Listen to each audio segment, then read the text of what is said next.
Hi everyone, my name is Arlene Joy C. Antaso. This is my report. Materials for Adults.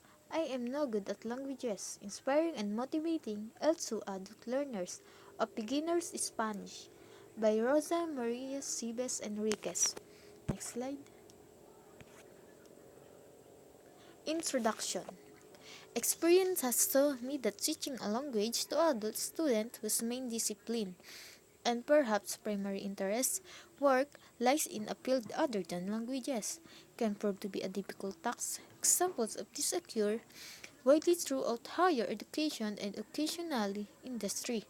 While studying a required service language module, the adult students' level of motivation and enthusiasm is generally lower than is the case when working with subjects areas deemed to be central to their program of study achievement of the desired award or area of specialism at work. Paulus and Admet, 1998. Yung pinakang introduction nito, kailangan daw sa pagtuturo ng wikang panturo sa mga mag-aaral ay dapat may disiplina at dapat sa pagtuturo din dapat ito ay attracting your attention and making you want to learn more about something or to be involved in something not dull or boring. Yung meaning ng enthusiasm is strong excitement about something, a strong feeling of active interest in something that you like or enjoy. Yung specialism naman, a particular subject or area of study or practice. Next slide. The emotional conduit. For any learned of a foreign languages, hearing and liking the rhyme of a foreign language, wanting to speak and make themselves understood and wanting to understand the languages and culture in question are some of the stimuli that spark the motivational drive to incite or improve their performance. In the FL Spanish in this case, yung emotional conduit naman, syempre marami tayong nakakasalimuha na iba't ibang tao. Yung iba sa kanila, yung salita nila ay may mga punto. At syempre, hirap din natin silang intindihin kasi yun yung kanalakihan nila kung paano sila magsalita. Yung foreign language naman is a language originally from other country than the speaker. However, there must be a defined distinction between foreign and second language. Example naman ito, it is important to learn about other cultures. An example din ito ay related to other Philippine languages, such as the Bicol language, Ilocano, the Visayan language, Kapampangan, and Pangasinan. Siyempre, yung mga binanggit ko ring mga lugar, siyempre, iba't iba rin yung way ng mga pananalita nila. Kasi nga, yun yung mga kanalakihan nilang mga salita. And next slide. Materials for adults. Truly believe that to be effective in eliciting response from students, that language stimulus has to be right, and therefore has to be amplified by the third dimension of emotion. Words alone achieve nothing unless they are channeled along direct emotional conduit that connects with another person. Next, in addition from personal experience, I feel that demotivated learners feel uncomfortable with materials that are constantly probing them for that one right answer of materials that are not suited to their learning needs and styles by Gardner 2001. Next slide. Next, what I always try to do in my Spanish classes is humanize the classes so that by the end of the course, the students have an overall personal profile of myself. The tutor and likewise, if they so wish, may impart information about themselves and their family, etc. Next, I always ask beginners of Spanish to forget trying to express complex ideas and to endeavor because they will get into a real model. Instead, I often tell them to enjoy Spanish and pretend that they are 3 years old acquiring language. I encourage them to explore, ask questions, and invent news wants to be involved and most importantly, not be afraid of making mistake. Next, before we start anything, I give them the following survival tools. so that they are able to conduct the flow information as and how they want. After all, it's their Spanish class. Next slide, please. Survival Tools Beginner Spanish. Una, no entiendo equals I don't understand. Second, me lo puedes repetir equals could you repeat it please? Next, ¿cómo se dice book in Español? Equals how do you say book in Spanish? Next, ¿cómo se dice mesa in English? Equals how do you say table in English? Next, más despacio for favor. Equals slow down please.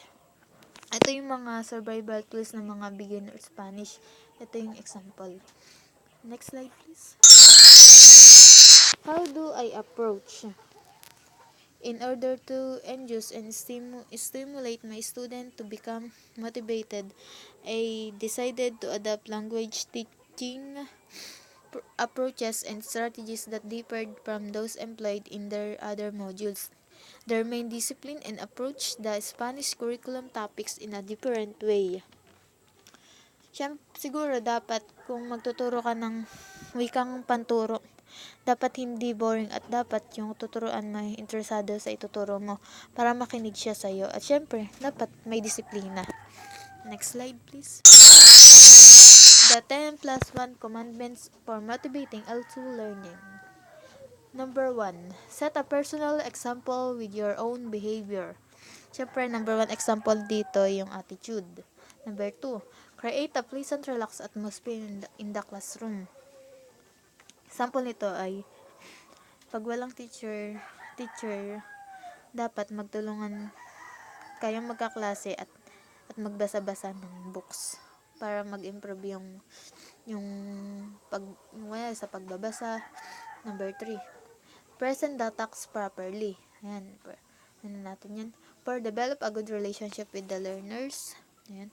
5, increase the learners' linguistic self-confidence. 6, make the language class interesting. Siyempre, kailangan yung mas interesado. Example nga dito, kunyari, sa pag magre-report tayo sa unahan, dapat makuha natin yung attention ng makaklase natin para mas makinig sila sa i-report natin. Number 7, promote learner autonomy. Example nito is, be cooperative and keep it active. Number 8, personalize the learning process. Increase learner involvement. Number 9, increase the learner's goal-orientedness. 10, familiarize learners with the target culture. Next slide. Question of student.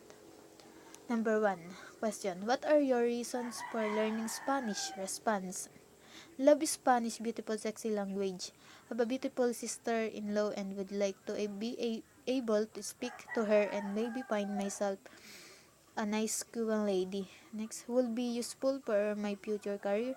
Next, open lots of opportunities. Next, feel ignorant when I can speak any other language other than English. Next, no other module that interested me and I hate French. Next, I was told that it was any easy module. Next, my friend did it last year with you. Said that I had to come to your because you're good. Next, to be able to say that I am bilingual, bicultural, and the opportunities that brings. Number 2, a question. What you would realistically like to achieve by the end of the module? Response. To able to make myself understood when I go on holiday. Next, to talk about myself, family, like, dislike. Next, to be fluent eventually, but for now, be able to understand the language. Next slide, please. Be informed and personalize the learner's experience. In another session, we were discussing like and dislike, and food was very much on the agenda, so I decided to ask them,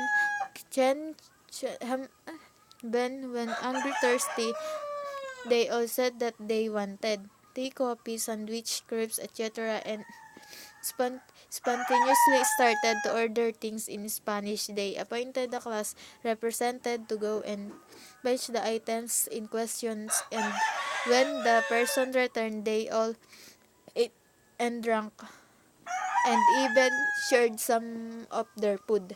Next slide. Develop skills in imagination and application. Imagination requires two skills. First, the skill to create the fantasy and drag and pertinent image from it. Second, the skill to bring the image to life by Fremantle 201 page 180.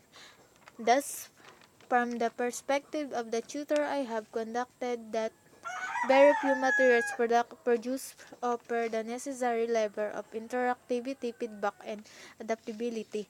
On the plus side, it is often said that using ICT can. Next slide, please. Next, improve outreach to student bodies. Next, improve productivity in learning. Next, offer appropriate levels of feedback. Next, offer individual learning experience. Next, save on some cost. On the negative side, it is also suggested that it can engender remoteness. Second, be difficult to control, access, and follow.